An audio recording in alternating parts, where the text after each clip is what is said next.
From the moment I was born, people would say I was different. I was born into a house where loudness was mistaken for strength. My father, built like a stone wall, firm, unbending, believed that silence was weakness. And I was silent. I never cried as a baby, never made much eye contact, never babbled like the others. At 3, I still hadn't said a word, which worried my parents. By 5, doctors said I was on the autism spectrum and that I might never speak. My dad didn't take it well. I remember the way his eyes changed when they told him, as if I'd failed him already, as if I was broken. He was a man who believed in strength, in order, in sons who could carry the family name with pride. After that, he stopped holding me. He didn't yell or hit me, but in his own way, he walked away. He'd speak to Mom, or above me, or sometimes just to himself. He's got no fight in him. Real boys don't hide behind silence. What's he ever gonna do in this world? I tried. God, I tried. He began focusing more on work, leaving early and coming home late.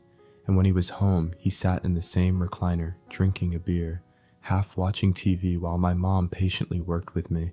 Flashcards, sign language, speech therapy. It was all my mom. She begged him to see me, really see me, but all he could see was the dream he thought he'd lost. I memorized every creak in the floorboards just so I wouldn't make noise. I drew pictures of us holding hands because I couldn't say it, and every birthday I wished not for toys, but for a voice loud enough to reach him. I recall one time, seeing him walk into the room, I would smile, but he barely acknowledged me, and when I tried to reach out for his arms, it was like he felt more guilt than love towards me, so he'd just pat my head and say, "I'm not built for this." Mom understood. She would whisper to me at night, hold my hand and say, "You don't need to be loud to be loved, you're already enough." But when she passed away suddenly when I was 10, the last bridge between us collapsed. After that, we lived in a quiet house. We existed, 2 strangers, bonded by blood, but not by understanding. Years passed. I still didn't speak, not because I couldn't, but because I didn't know what to say to a man who had never wanted to hear me. And then, one day, he found something, a stack of old drawings I had made as a child. Us sitting under trees, holding hands, fishing by the river. He came into my room quietly, eyes wet, and asked, "Was this what you were trying to say?" I nodded, slowly, and that's when I saw something I never thought I would.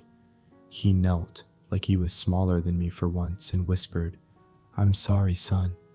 All these years, I thought you were quiet because you didn't care. Now, I realize that you were screaming in your own way, and it was my fault that I just didn't see it because you didn't need to speak like everyone else."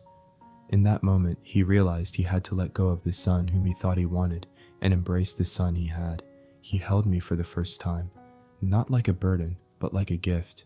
That night, he asked if I'd sit beside him while he read from one of Mom's old books, and for the first time, I whispered one word back, "Okay." Love doesn't always speak loudly. Sometimes it draws pictures, holds your hand, or sits beside you in silence. And sometimes, the most powerful healing begins not in words, but in finally being seen.